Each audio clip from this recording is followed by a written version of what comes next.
Good morning and a very, very happy morning. We are experiencing Stillness Speaks, written by Eckhart Tolle. We are on page number 67, and here the writer says, our acceptance of what is takes you to a deeper level where your inner state as well as your sense of self no longer depends on the mind's judgment of good and bad. What is?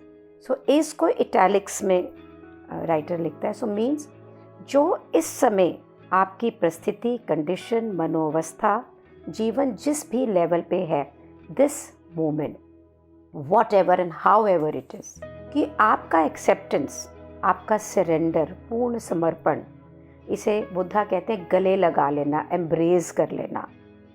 जब आप अपने जीवन के what is को बिल्कुल accept कर लेते हैं, तो ये आपकी जो इनर स्टेट है, जो आपकी अंदरूनी अवस्था है और जो आपका सेंस ऑफ सेल्फ है, ये माइंड की जो जजमेंट है कि ये अच्छा है, ये बुरा है, मेरी ज़िंदगी ठीक नहीं है, चाहे वो परिस्थिति हो, चाहे वो इंसान हो, चाहे वो कोई भी कंडीशन क्यों ना हो, उसमें से बाहर निकल जाता है.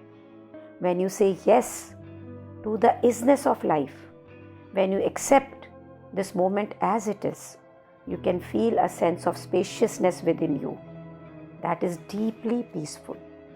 So again वो repeat कर रहे हैं, isness of life is what is, कि मेरी ज़िंदगी जैसी है, वैसी, कि भाई ठीक है, life is like this, it is like this.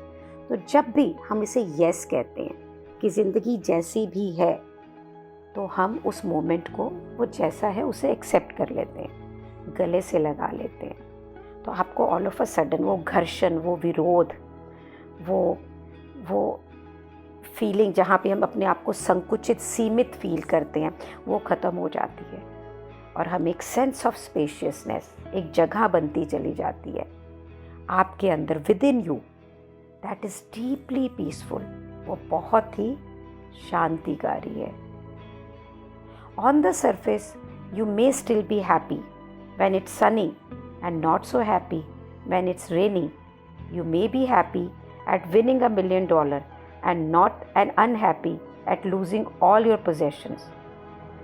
So, सतही तौर के ऊपर मीन्स अगर हम देखेंगे ऊपरी तौर पे, जीवन के ऊपरी तौर पे, आप तब भी खुश होंगे कि जब बहुत धूप निकलेगी, और शायद थोड़े उदास होंगे कि जब ये बरसात हो रही है. आप थोड़े खुश होंगे जब आपके पास में करोड़ों रुपए आएंगे, और थोड़े दुख भी होंगे. अनहैप्पी, दुख नहीं है, दुख हो गया सॉरो, सफरिंग, यहाँ पे वो बात नहीं. यहाँ पे अनहैप्पी, ना खुश होंगे जबकि आपके सारे कुछ पोजेशंस ख़त्म हो जाएंगे. Neither happiness nor unhappiness. So ना खुशी ना दुख. However go all that deep anymore. अब वो आपके अंदर अंदरूनी रो तक नहीं जाएगा. They are ripples on the surface of your being. जैसे पानी की सतह के ऊपर लहरें दौड़ती हैं, समुद्र अंदर से कितना गहरा होता है, इस तरह से ये खुशियाँ, ये दुख, या आपके सतही तौर पे, आपके होने के सतही तौर पे, बाहरी रूप से सिर्फ लहरों के प्रकार में होंगे. The background peace within you remains undisturbed regardless of the nature of the outside condition. लेकिन भीतरी, पीछे, अंदरूनी तौर पे आप बिल्कुल शांति में होंगे. आप बिल्कुल भी अनडिस्टर्ब्ड नहीं होंगे, चाहे बाहर में नेचर ऑफ आउटसाइड कंडीशंस, चाहे बाहर की परिस्थितियों का स्वभाव कोई भी हो, आप अंदर से शांत रहेंगे. समुद्र में कितना भी तूफान ऊपर से आता हो, लहरें ऊपर में होती, अंदर समुद्र शांत ही होता है, चौपी नहीं होता है. इसे विपासना में कहते हैं समता में रहना, ना राग ना द्वेष. तो अच्छी भावनाएं आई तो उससे लगाव नहीं करना कि आहा ये क्या हो गया. द्वेष, चीज़ अच्छा नहीं हुआ ज़िंदगी के अंदर तो उससे ईर्ष्या, दुख करना. समता में रहना.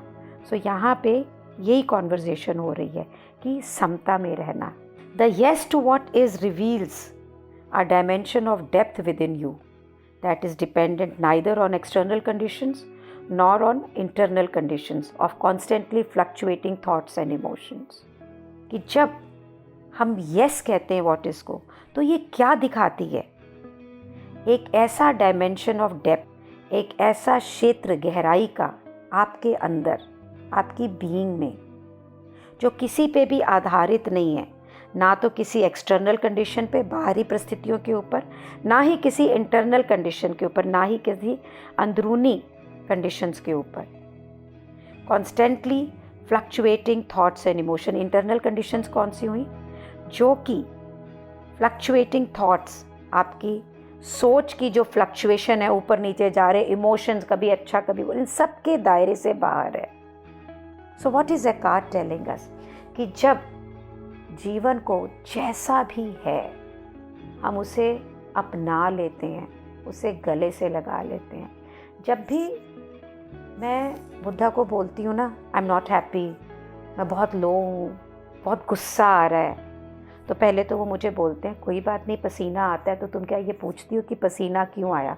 तो गुस्सा आ रहा है तो आ जाने दो, okay, it's all right. Means उस क्षण में गुस्सा भी आ रहा है तो उस गुस्से को भी एक्सेप्ट कर लो। Can you imagine? तो गुस्से को एक्सेप्ट कर लिया तो गुस्से होने के कारण को भी तो एक्सेप्ट कर लिया ना। How powerful it is, isn't it? तो if we look at it कि बच्चे हमारी बात नहीं सुनते तो हम उनसे नाराज़ होते हैं, परिस्थितियाँ हमारे अनुकूल नहीं होती तो नाराज़ होते हैं। तो यहाँ पे व्हाट ही इज सेइंग कि चीज़ों को बदलने या ना बदलने की बात नहीं हो रही है, कि जो जैसा है उसको वैसा ही ले लेना। ये स्पेशियसनेस के अंदर लाइफ बदलती है। So will read it once again. Your acceptance of what is takes you to a deeper level where your inner state as well as your sense of self no longer depends upon the mind's judgment of good and bad. When you say yes to the isness of life, when you accept this moment as it is, you can feel a sense of spaciousness within you that is deeply peaceful. On the surface, you may still be happy when it's sunny and not so happy when it's raining.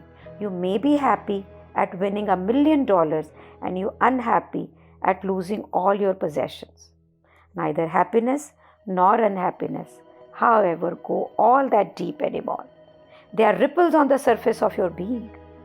The background peace within you remains undisturbed regardless of the nature of outside conditions. The yes to what is reveals a dimension of depth within you that is dependent neither on external conditions nor on the internal conditions of constantly fluctuating thoughts and emotions. तो जिस समय आप अपने जीवन में जो भी हो रहा है उसे अपना लेते हैं, सरेंडर कर देते हैं, एक्सेप्ट कर लेते हैं, और वहाँ पे ये स्पेशियसनेस क्रिएट होती है, तो क्या क्रिएट होता है? क्या क्रिएट होता है? Silence and stillness. और स्टिलनेस क्या है? ये आपका एसेंशियल नेचर है, स्वभाव है। स्टिलनेस क्या है? या इनर स्पेस है चेतनता की, जहाँ पे शब्द इस पुस्तक के आप परसीव कर रहे हैं और वो सोच आ रहे हैं।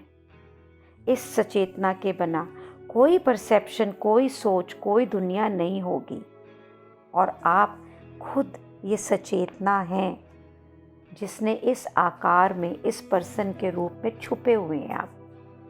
और जैसे ही आप इस स्टिलनेस और साइलेंस से चेतन होते हैं, उसी समय आपके अंदर एक इनर अलर्टनेस आती, और वो अलर्टनेस है प्रेजेंस। और आप जैसे ही थाउजेंड्स ऑफ ईयर्स की जो ये ह्यूमन कंडीशनिंग है ना, कलेक्टिव, इसमें से स्टेप बाहर करते हो और आप इस साइलेंस को नोटिस करते हो, तो उस समय आप सोच नहीं रहे होते, आप अवेयर होते हैं पर सोच नहीं रहे होते। तो साइलेंस इज़ हेल्पफुल। कैसे मददगार है? You don't need it in order to find stillness. ये चुप्पी आपको स्थिरता पाने के लिए नहीं चाहिए, क्योंकि जहाँ नॉइज़ होगी ना, वहाँ पे भी आप स्टिलनेस को, स्थिरता को महसूस कर पाएंगे उस नॉइज़ के अंदर भी। तो जीवन में कुछ भी हो रहा होगा, जब आप उसे एक्सेप्ट कर लेंगे तो आप उस साइलेंस को भी, उस चुप्पी को भी महसूस करेंगे, उस स्थिरता को भी महसूस करेंगे। और वो जो स्पेशियसनेस आपके अंदर क्रिएट होगी, जो इनर स्पेस क्रिएट होगी, वो है प्योर अवेयरनेस, उत्तम चेतनता। कॉन्शियसनेस इटसेल्फ, चेतनता, सचेतना खुद। तो जब भी आप बहुत गहराई से डीपली किसी भी मोमेंट को एक्सेप्ट कर लेते हैं, एम्ब्रेस कर लेते हैं, this is on page number 6, जैसा भी है, चाहे वो किसी भी आकार में हो, यू आर स्टिल, आप स्थिर हैं, यू आर एट पीस, आप शांति में हैं। अटेंशन दें उस गैप को, उस जगह को जो आपके दो सोच के बीच में आती है, जो आपकी दो सांसों के लेने के बीच में आती है। एक छोटी सी ब्रीफ चुप्पी, स्पेस, जो शब्दों के, एक शब्द से दूसरे शब्दों के बीच में आती है, जो पियानो के नोट्स के बीच में आती है। जब आप ये छोटे छोटे गैप्स पे ध्यान देते हैं ना, तो ये जो चेतनता है, सचेतना है, ये जो समथिंग है ना, ये चेतनता बन जाती है। एक ऐसी फॉर्मलेस डायमेंशन, एक ऐसी आकार रहित क्षेत्र जहाँ पे उत्तम कॉन्शियसनेस अराइज करती है आपके अंदर। और वो सारी जितनी भी आपकी आइडेंटिफिकेशन विद फॉर्म है ना, इस आकार में मैं ये हूँ, मैं वो हूँ, मेरा जीवन ये है, मेरी दुनिया ये है, ये ऐसा हो रहा है, ये वैसा हो रहा है, ये अच्छा है, ये बुरा है, ये तुम कैसे हो, तुम ऐसे हो, ये सब कुछ ख़त्म हो जाता है वहाँ पे। और वहाँ पे रहते हैं सिर्फ और सिर्फ एक ट्रू इंटेलिजेंस, एक सच्चा ज्ञान, जो आपके अंदर हमेशा चुप्पी में साइलेंटली ऑपरेट करता है। और जहाँ पे भी स्थिरता है ना, वहाँ पे क्रिएटिविटी है, निर्माण है, वहाँ पे सॉल्यूशन है आपकी हर प्रॉब्लम का। तो ये तो अब हमें देखना है कि हम जीवन जैसा है उसे लें, उसमें स्थिर हों, उसमें ये स्पेशियसनेस क्रिएट करें, और पावरफुली वो जो ज्ञान वहाँ से प्राप्त हो रहा है उससे जीवन का निर्माण करें, एक ऐसे जीवन का जो अद्भुत है, जो प्योर है, जो लवली है। Thank you so much for creating this space where all this is possible, all this experience of life is possible, where the life is being experienced by itself. Thank you so much.